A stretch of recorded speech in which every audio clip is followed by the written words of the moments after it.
Hi, it's great. It's great to be back in a different capacity, to be here and to let Andrew Drummond figure out the egg timer, which has a mind of its own.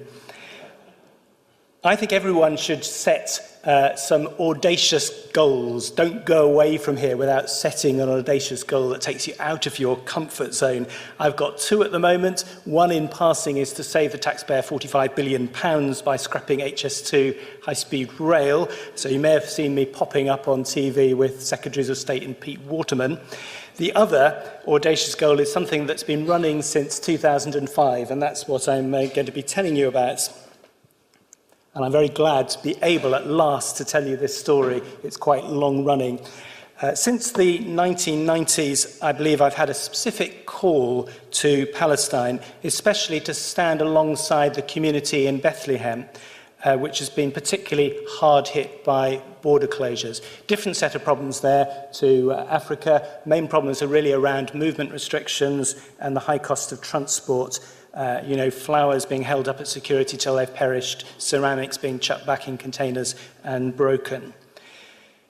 In 2004, I discovered TBN at something called New Wine and met Stuart and thought, this is what I've been about for a while, and joined as a partner. And in November 2004, I led an expo trip to the Bethlehem area. A small group of us managed 16 meetings in 4 days, including some incisive thinkers like Rabbi David Rosen and people from both sides of the divide. But there was one meeting which really made a difference with a guy called Nassim, who's third from the right in this picture. Nassim was number 2 in DFID in Jerusalem, and he sent me an official email declining the opportunity for a meeting with me on the grounds that DFID didn't work with the private sector at the time. And then he sent at the same time a private email saying, I would love to meet you and your team.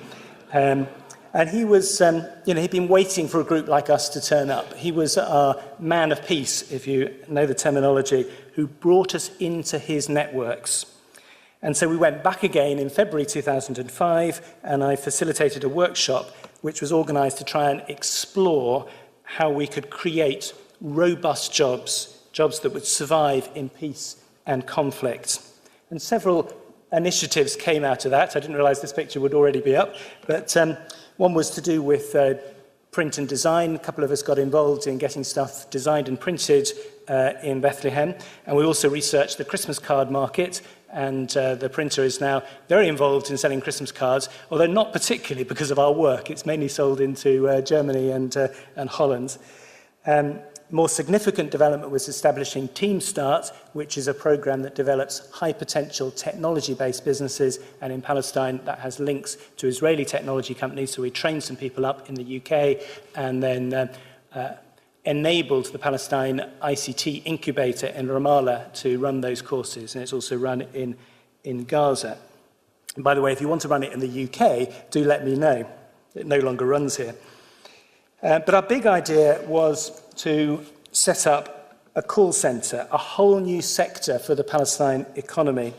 Our aim was to provide jobs and skills and hope and links across the divide and exports that were not affected by border closure. And we wanted to create a different sort of company, a company that's based on integrity and on care for our staff. And there was also an element of capacity building in our planning, in that as people move on, they take their language skills and their understanding of Western customer care expectations to other companies.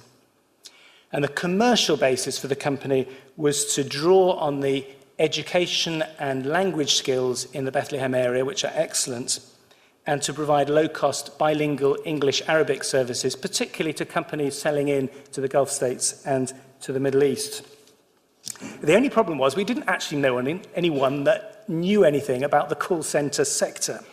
However, Nassim set up an Invest in Palestine conference with Tony Blair in Bethlehem, and there was a follow-up in London that I went to, and I arrived right at the beginning so I could network. And the first people I met was a team of people from an Israeli call centre company who were keen to work with us.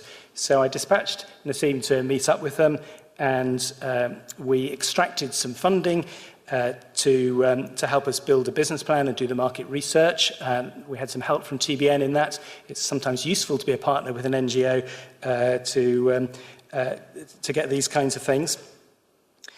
And we did a very detailed marketing plan, and we hoped to get funding from the Palestinian Investment Fund. However, the directors were also mainly directors of Paltel, which was the very aggressive, very profitable telecoms monopoly in Palestine. So it didn't happen. We didn't get the funding. The Israelis walked away. And Sir David Freud, who'd been very helpful, had told us we should be congratulated on starting a whole new sector in Palestine, even though we weren't part of it, because Paltel kind of took the hint and set up their own centre.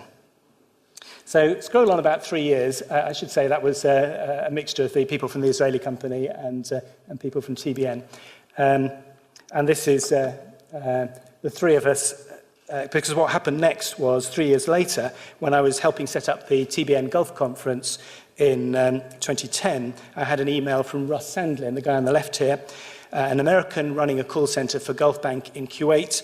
He'd won Best Call Center in the Middle East that year. And he couldn't come to the conference in Dubai, but we got together and started to put together a much more modest plan to set up a contact center with our own funding, and won a 60% grant from PSI in the Netherlands, and that's the kind of Dutch equivalent of DFID. And I have to say that when they called me to say, congratulations, you've won this award, 60% of setup costs, I kind of, on the phone, was very enthusiastic and that we'd been awarded it. But I was thinking, oh, heck, we've now got to do this. Guess what? It took a little bit longer than we thought, and it cost more than we thought.